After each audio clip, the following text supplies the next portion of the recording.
Era dezembro de 1952 em Jafá, Israel. Clemence Rim, prestes a dar à luz seu segundo filho, estava no hospital olhando para uma linda paisagem pela janela de seu quarto na maternidade. As águas azul escuras do Mediterrâneo se esticavam até o infinito. Mas o coração dessa pequena mulher de descendência armênia estava preocupado. Ela estava dividida com amargura, medo e vergonha. À distância, conseguia ver o conjunto de rochas negras no mar, as rochas de Andrômeda. Lendas gregas afirmam que a jovem Andrômeda estava acorrentada em uma delas quando Perseu voou em seu cavalo alado, matou o monstro marinho e a salvou. Clemence queria que alguém, de alguma maneira, aparecesse e a salvasse de outro ano de humilhação e desgraça. Era uma ortodoxa grega devota, mas não sabia muito sobre o Senhor. No entanto, naquele humilde quarto de hospital, tentou fazer uma barganha com ele. Quando ficou de pé, ao lado da janela, seus olhos se voltaram para o céu, e ela falou do coração. Deus, tenho apenas um pedido. Se me der um garoto, eu o dedico ao Senhor. Ela repetiu isso. Por favor, Senhor. Se me der um garoto, eu o dedico ao Senhor. Jafá. 6 lindas rosas. O primeiro filho de Constande e Clemence Rim foi uma linda menina chamada Rose. Porém, na cultura intolerante do Oriente Médio, e especialmente na tradição ancestral dos Rim, o primogênito deveria ser um menino e herdeiro. A família Constande, que imigrara da Grécia para a Palestina, começou a perseguir Clemence por sua incapacidade de gerar um menino. Afinal, repreendiam, todas as suas cunhadas tiveram meninos.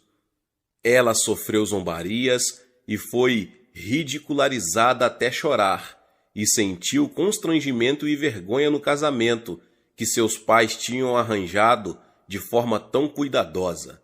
Naquela noite, quando adormeceu, seus olhos ainda estavam molhados, e durante a noite teve um sonho de que ainda se lembrava. Vi 6 rosas, 6 lindas rosas em minha mão, ela contou, e vi Jesus entrar em meu quarto. Ele veio até mim e me pediu uma delas, e eu lhe dei uma rosa. Enquanto o sonho continuou, um jovem magro e baixo, com cabelos negros, ela se lembra de todos os traços de seu rosto. Se aproximou e a embrulhou em um cobertor quente. Quando ela acordou, se perguntou: o que significa esse sonho? O que pode ser? No dia seguinte, 3 de dezembro de 1952, eu nasci. Nossa família acabou tendo 6 meninos e 2 meninas, mas minha mãe nunca esqueceu sua barganha com Deus. Mais tarde, ela me contou sobre seu sonho e que eu era a rosa que ela entregava a Jesus. Fui batizado na Igreja Ortodoxa Grega pelo patriarca de Jerusalém, Benedictus. Na realidade, ele me deu seu nome durante a cerimônia. Nascer na Terra Santa significava nascer em uma atmosfera em que a religião tem uma abrangência inevitavelmente grande. Com 2 anos, fui mandado a uma pré-escola católica e formalmente educada por freiras e depois por monges durante 14 anos. Para mim, Jafá era uma cidade linda. Na verdade, é isso que significa linda. Jafá, em árabe, Jopa, em grego antigo, ou iofo em hebraico. O significado é o mesmo em todos os idiomas. Quando era garoto, adorava ouvir as histórias da história que me cercava. Jafá foi fundada muito antes dos registros do tempo. É mencionada como uma cidade cananita na lista de tributos do faraó Tutmose III, no século XV a.C., mesmo antes de Josué ter lutado a Batalha de Jericó. E é onde o rei fenício Irão de Tiro descarregou toras de cedro para o templo do rei Salomão. Apesar de fascinante, a história não tinha sido gentil com a minha terra natal. Jafá foi invadida, capturada, destruída e reconstruída muitas vezes. Simão, o Macabeu, Vespasiano, os mamelucos, Napoleão e Alembai a invadiram. Apenas 6 anos antes de meu nascimento, Jafá fazia parte de uma nova nação, o profético Estado de Israel. Porém, a comunidade em si não era judia. Prefeito Rim. Meu pai foi o prefeito de Jafá durante minha infância. Era um homem forte, quase 1,90 m de altura, 110 quilos e um líder natural. Era forte em todos os sentidos, físico, mental e na determinação.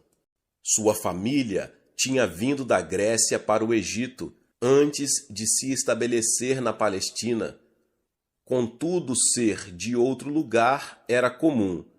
A Jafá da minha infância era realmente uma cidade internacional. Caminhando pela rua Jaziel até a Praça da Torre, em que se localizava a Torre do Relógio do Jubileu de Abdul Hamid, a prisão de muros de pedra e a grande mesquita, construída em 1810, eu conseguia ouvir os locais conversando em francês, búlgaro, árabe e ídish e outras línguas. E nos quiosques e cafés ao ar livre podia experimentar baklava, islabia, falafel, sum-sum e dezenas de outras delícias. Ali estava eu, nascido em Israel, mas não era judeu, criado em uma cultura árabe, mas não era árabe, estudando em uma escola católica, mas criado como ortodoxo grego. Aprende-se com facilidade outros idiomas nessa parte do mundo. Achei que todo mundo falava 3 ou 4 línguas. Árabe era falado em nossa casa, mas na escola as irmãs católicas ensinavam em francês, exceto o Antigo Testamento, que era estudado em hebraico antigo. Durante minha infância, as centenas de milhares de pessoas de Jafá tinham sido engolidas pela explosão populacional judaica de Tel Aviv ao norte. Hoje, a metrópole possui o nome oficial de Tel Aviv-Jafá. Mais de 400 mil pessoas vivem na região. Na verdade, Tel Aviv começou como uma experiência judaica em 1909, quando 60 famílias compraram 32 acres de dunas de areia ao norte de Jafá e marcharam para o local. Estavam cansados das condições difíceis e dos ruidosos bairros árabes onde viviam. A expansão continuou até Tel Aviv se tornar a maior cidade de Israel. Apesar de meu pai não ser judeu, os líderes israelenses confiavam nele e estavam felizes por ter alguém em Jafá que pudesse se relacionar com uma comunidade tão internacional. Estávamos orgulhosos de seu círculo de amigos, que incluía muitos líderes nacionais. Ele foi convidado a ser embaixador de Israel em outros países, mas preferiu ficar em Jafá. Porém, tinha pouco tempo para a família. Na verdade, não posso realmente dizer que conhecia meu pai naquela época. Parecia que estava sempre participando de uma atividade oficial ou de uma reunião importante. Não era uma pessoa extrovertida, apenas rígida, e raramente demonstrava qualquer sinal físico de afeição. Minha mãe, no entanto, supria essa falta. Novamente, parte disso era cultural. Homens eram homens. Vivíamos confortavelmente. A posição de papai no governo nos permitia ter uma casa no subúrbio. Era uma casa maravilhosa, cercada por um muro com vidro no alto por segurança. Minha mãe era uma dona de casa em todos os sentidos da palavra. Cuidar do banho de pequenos rins era mais do que um emprego de tempo integral. Um casulo católico. Com a continuidade da minha educação, considerava-me um católico. O processo começou muito cedo. A pré-escola que frequentei era, na verdade, parecida com um convento. Missas eram celebradas regularmente. Meus pais não protestavam, porque o ensino da Igreja Católica particular era considerado o melhor disponível. Nos dias de semana, estudava com as freiras e aos domingos ia à Igreja Ortodoxa Grega com mamãe e papai. Porém, isso não era considerado um grande problema na poliglota Jafá. Lealmente, a igreja em particular não parecia tão importante. Eu era católico? Totalmente. O catolicismo era a minha vida de oração. Ocupava meu tempo e atenção 5 dias por semana. Tornou-se minha mentalidade. Praticamente vivia em um convento e naquele casulo me tornei isolado do mundo. Também estava separado do mundo de uma forma infeliz. Desde o começo da minha infância, sofri com uma severa gagueira. A menor quantidade de pressão social ou nervosismo a disparava e era quase insuportável. Tinha dificuldade em fazer amigos. Algumas crianças zombavam de mim, outras simplesmente mantinham-se distantes. Eu sabia muito pouco das coisas do mundo, somente o que meus professores queriam que eu soubesse. Porém, eu era um especialista na vida católica. Com a continuidade dos estudos, frequentei o College de Freire, Colégios dos Irmãos, e fui educado por monges. Mesmo sendo um garotinho, era extremamente religioso. Orava e orava, provavelmente mais do que alguns cristãos oram hoje. Mas tudo que eu sabia era orar a Ave Maria, o Credo, o Pai Nosso e outras orações prescritas. Era raro falar de verdade com o Senhor. Quando tinha algum pedido específico, eu mencionava. Caso contrário, minha vida de oração era muito organizada, muito rotineira. A máxima parecia ser: você deve sentir dor ao orar. E isso era fácil. Não havia praticamente nenhum outro lugar para ajoelhar, exceto nas pedras brancas de Jerusalém, que estavam por todos os lados. A maioria das casas era feita desse material. E as escolas que eu frequentava não tinham carpete, apenas o chão de pedra branca. Acabei por acreditar que se você não sofresse com suas súplicas, o Senhor não o ouviria, que o sofrimento era a melhor forma de obter o favor de Deus. Embora praticamente nenhuma espiritualidade acompanhasse o ensino, ainda estimo muito a base bíblica que recebi. Muitas vezes penso: quantas crianças aprenderam o Antigo Testamento em hebraico? E nossas viagens ao campo fizeram literalmente com que a palavra de Deus ganhasse vida. Uma vez viajamos ao Negueve, onde chegamos perto dos poços que Abraão cavara e aprendemos sobre a vida dele.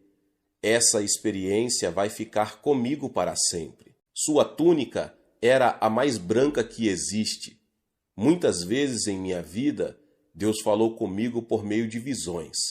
Durante meus anos em Jafá, aconteceu somente uma vez, quando eu era apenas um menino de 11 anos. Realmente, acredito que foi nesse momento que Deus começou a participar da minha vida. Posso me lembrar da visão como se estivesse acontecido ontem. Vi Jesus entrar em meu quarto. Estava usando uma túnica que era a mais branca possível e um manto vermelho escuro ao redor da túnica. Vi seu cabelo, olhei em seus olhos, vi as unhas em suas mãos, vi tudo. Você deve entender que eu não conhecia Jesus. Não tinha pedido a Cristo que entrasse em meu coração. Porém, no momento em que o vi, eu o reconheci. Sabia que era o Senhor. Quando aconteceu, estava sonolento, mas de repente, meu pequeno corpo foi tomado por uma incrível sensação que somente pode ser descrita como elétrica. Parecia que alguém tinha me ligado a uma tomada. Senti um formigamento como se agulhas, 1.000.000 delas, estivessem percorrendo meu corpo. E então o Senhor parou ao meu lado enquanto eu dormia profundamente. Ele olhou diretamente para mim com os olhos mais lindos do mundo. Sorriu e seus braços se abriram. Podia sentir sua presença. Foi maravilhoso. Nunca vou me esquecer. O Senhor não me falou nada, apenas me olhou e depois desapareceu. Acordei imediatamente. Naquele momento, quase não conseguia entender o que estava acontecendo, mas não era um sonho. Esse tipo de sensação não acontece em um sonho.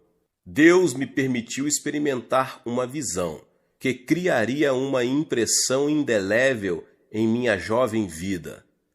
Quando acordei, a sensação maravilhosa ainda estava lá. Abri meus olhos e olhei tudo ao redor, e essa sensação intensa e poderosa ainda estava em mim. Senti-me totalmente paralisado. Não conseguia mover um músculo, nem piscar um olho. Estava completamente congelado, porém eu estava no controle. Essa sensação incomum tomou conta de mim, mas não me dominou. Na verdade, senti que podia dizer: não, eu não quero isso, e a experiência teria acabado. Mas não disse nada. Enquanto estava deitado ali, acordado, a sensação ficou comigo, depois desapareceu lentamente. Pela manhã, contei à minha mãe sobre a experiência, e ela ainda se lembrava de suas palavras. Falou: você deve ser um santo, então. Coisas assim não aconteciam com as pessoas em Jafá, independentemente de serem católicas ou ortodoxas gregas. É claro, eu certamente não era santo, mas minha mãe acreditava que se Jesus veio até mim, deve ter me escolhido para um chamado maior. Enquanto Deus estava entrando em minha vida, outros fatores estavam atuando e mudariam para sempre o futuro da nossa família. Os confins da terra, de Gaza às colinas de Golã. Vivendo em Israel durante a década de 1960, pude sentir o aumento da tensão política. Quase diariamente ocorriam ataques árabes contra Israel, nas fronteiras com o Egito, com a Jordânia e com a Síria, e o exército israelense retalhava regularmente com seus próprios ataques. Em maio de 1967, Israel e os outros países árabes alertaram suas forças armadas para uma possível guerra. Por exigência do Egito, as tropas das Nações Unidas saíram da faixa de Gaza e da península do Sinai. Então, em 5 de junho de 1967, aviões israelenses atacaram as bases aéreas no Egito, na Jordânia e na Síria. Foi a chamada Guerra dos 6 Dias. Em menos de uma semana, os israelenses destruíram quase completamente as forças aéreas árabes. As tropas israelenses ocuparam a faixa de Gaza, a península no Sinai, a Cisjordânia e as colinas sírias de Golã.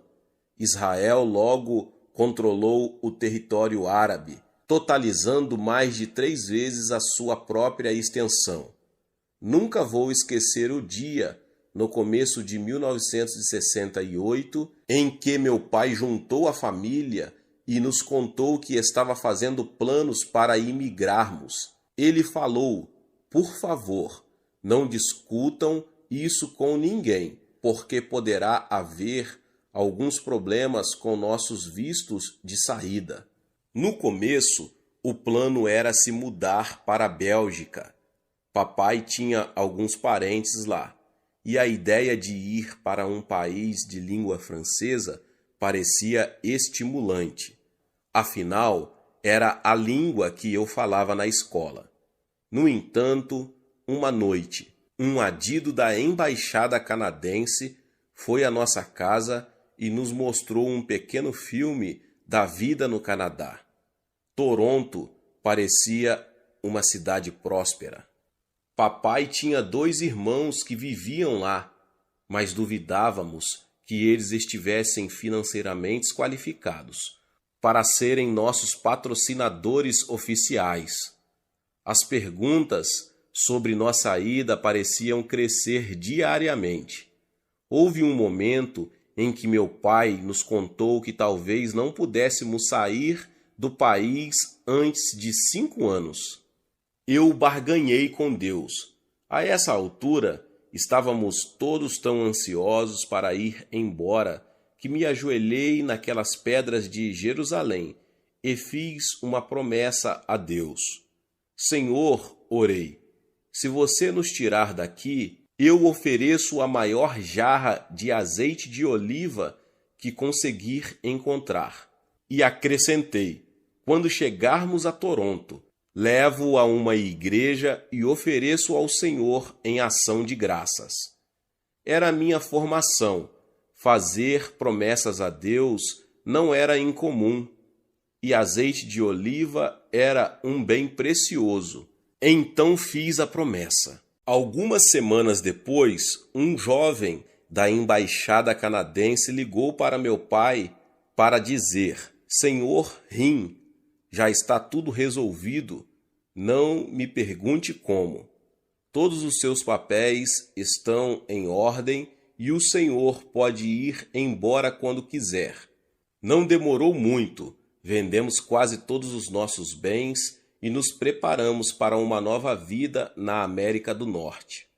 Durante os últimos dias na Terra Santa, tive uma sensação forte de que algo importante estava prestes a acontecer. Sabia que estava deixando uma cidade especial, mas sentia que o melhor ainda estava por vir. Foi do porto da cidade de Jope, minha Jafá, que Jonas partiu, e o resultado foi a salvação de Nínive. E quantas vezes subi até a cidadela, um monte alto com vista para o porto. Perto do farol, há uma igreja franciscana construída em 1654.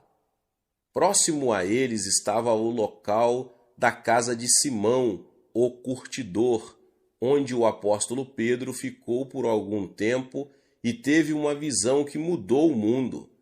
Ao ouvir a voz de Deus, dizendo para ele receber tanto os gentios quanto os judeus na igreja, Pedro respondeu: agora percebo verdadeiramente que Deus não trata as pessoas com parcialidade, mas de todas as nações aceita todo aquele que o teme e faz o que é justo.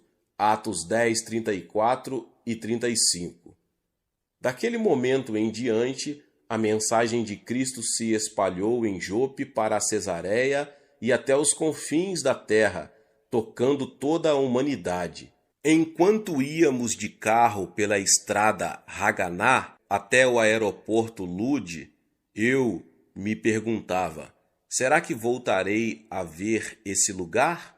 Pensei nas freiras católicas que tão amorosamente tinham me educado. Teria visto seus rostos pela última vez? Pela janela do avião, dei uma última olhada para Tel Aviv, uma enorme extensão de cubos brancos e cinzas. Atrás de mim havia quilômetros de laranjais verdes. As colinas da Judéia brilhavam suavemente ao fundo. E quando estávamos sobre as águas do Mediterrâneo, olhei para baixo e disse um último adeus a Jafá. Havia um nó em minha garganta. Eu tinha 14 anos e aquele era o único lar que eu tinha conhecido. Sorvete no quiosque. A chegada da família Rim em Toronto, em julho de 1968, foi um evento não anunciado, e era assim que meu pai queria. Nenhum comitê de boas-vindas nos esperava, e ele não tinha nenhuma oferta de trabalho. Chegamos somente com as roupas do corpo, alguns bens nas malas e um pouco de dinheiro do que tínhamos vendido em Jafá. Era o suficiente para um curto período de tempo. Nossa nova vida começou em um apartamento alugado. Que choque desembarcar de repente em uma cultura estrangeira. Eu podia gaguejar em diversas línguas, mas inglês não era uma delas. 1, 2, 3 era o máximo que conseguia. Mas papai tinha estudado inglês o suficiente para preencher uma proposta de emprego, e funcionou. Por mais incrível que pareça, ele aceitou o desafio de se tornar vendedor de seguros. Não sei se era o peso de criar uma família grande ou sua confiança natural ao lidar com pessoas, mas meu pai se tornou um sucesso imediato em sua nova profissão. E poucos meses depois, nos mudamos para nossa própria casa. Ficamos muito orgulhosos dela. A vida mudou rapidamente para mim. Em vez de ir a uma escola católica particular, ia à pública, a escola secundária Georges Vanier. E como a maioria das crianças da escola tinham empregos de meio período, eu também quis. Vivíamos no distrito de North York, em Toronto, e perto havia aberto um shopping center novo, o Fairview Mall. Eu me candidatei a um trabalho em um pequeno quiosque que vendia hambúrgueres e sorvete. Apesar de não ter uma experiência anterior, eles me contrataram. E todo dia, depois da aula, eu ia para lá. Um sábado, no entanto, entrei em um mercado e perguntei ao gerente: onde posso encontrar azeite de oliva? Preciso do maior jarro ou recipiente que você tiver. Claro que ele encontrou um grande. No dia seguinte, entrei orgulhoso na igreja ortodoxa grega e cumpri minha promessa a Deus.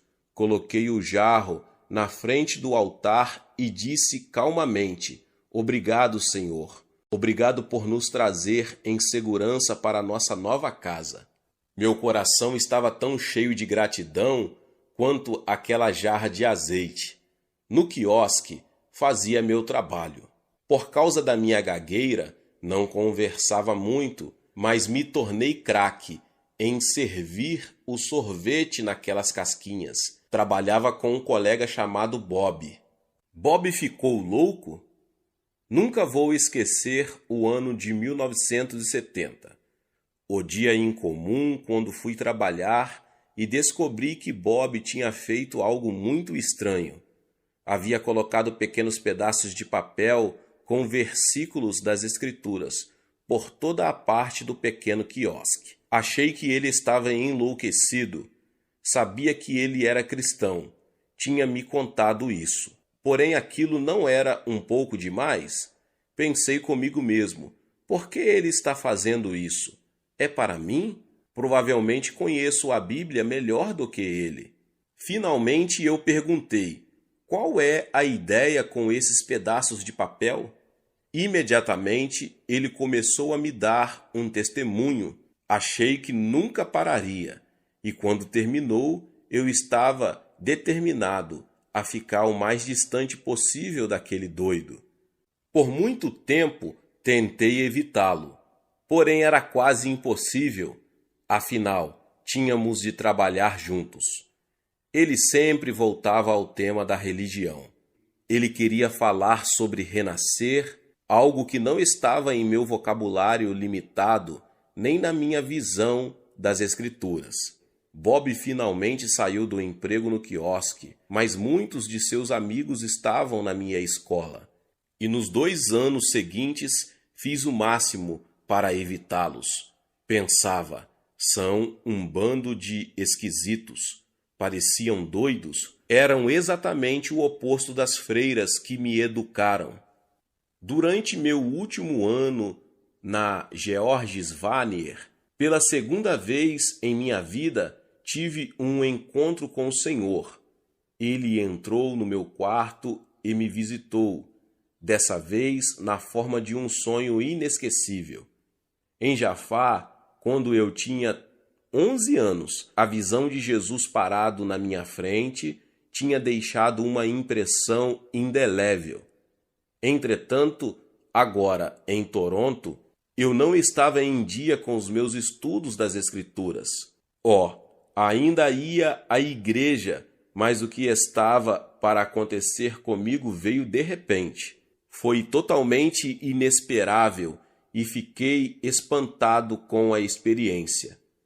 Deixe-me contar exatamente o que aconteceu em meu quarto naquela noite fria de fevereiro de 1972. Enquanto o sonho se desenrolava, eu descia em uma escada longa e escura. Era tão íngreme que pensei que fosse cair. E seguia para um abismo profundo e infinito. Estava preso por uma corrente a um prisioneiro na minha frente e outro atrás de mim. Estava vestido com as roupas de um condenado. Havia correntes nos meus pés e ao redor dos meus pulsos. Até onde podia ver, na minha frente e atrás de mim, havia uma linha infinita de cativos. Depois da névoa sinistra daquele poço mal iluminado, vi dezenas de pessoas pequenas andando ao meu redor. Pareciam duendes, com orelhas em um formato estranho. Não conseguia ver seus rostos, e suas formas eram pouco visíveis. Porém, obviamente, nós estávamos sendo puxados para baixo na escada por eles, como uma manada de gado a caminho do matadouro, ou ainda pior. De repente, vindo do nada, surgiu um anjo do Senhor. Foi algo maravilhoso de ver.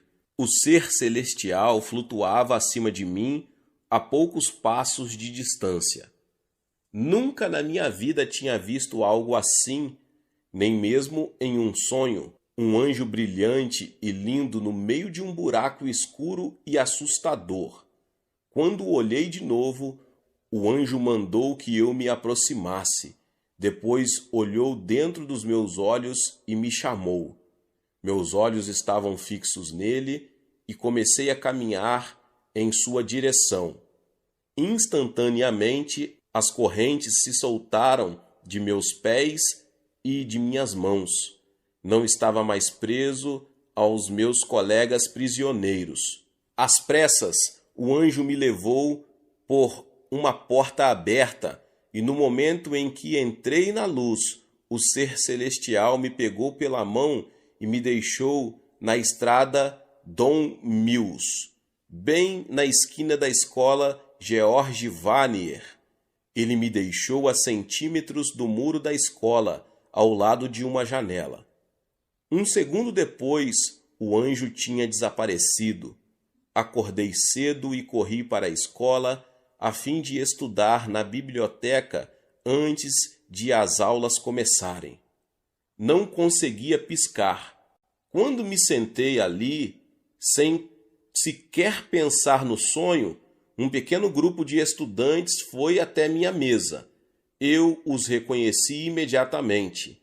Eram aqueles que estavam me incomodando com toda essa história de falar de Jesus. Eles me convidaram para participar de sua reunião de oração matinal. A sala ficava ao lado da biblioteca.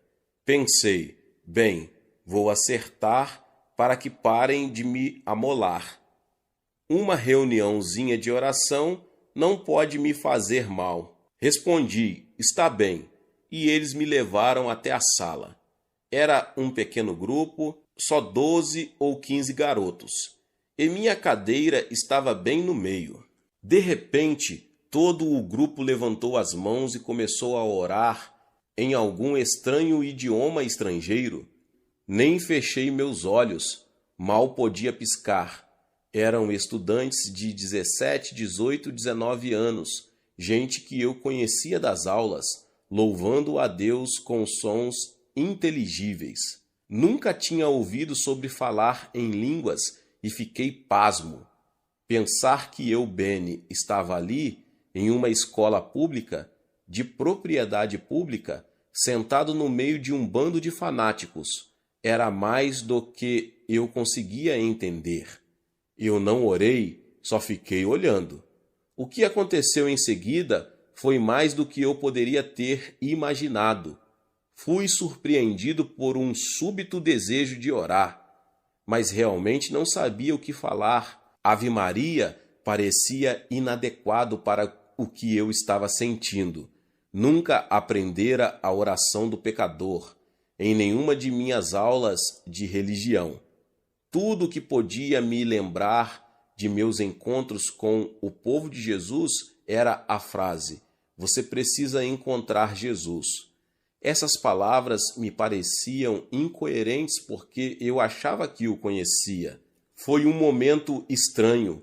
Ninguém estava orando comigo ou mesmo por mim, mas eu estava cercado pela atmosfera espiritual mais intensa que já havia sentido. Eu era um pecador? Achava que não. Era apenas um bom rapaz católico que orava todas as noites e confessava meus pecados, mesmo que não precisasse. Porém, naquele momento, fechei meus olhos e disse 3 palavras que mudaram minha vida para sempre. Em voz alta falei: Senhor Jesus, volte! Não sei por que disse isso, mas foi tudo que saiu da minha boca. Repeti essas palavras várias vezes: Senhor Jesus, volte! Senhor Jesus, volte!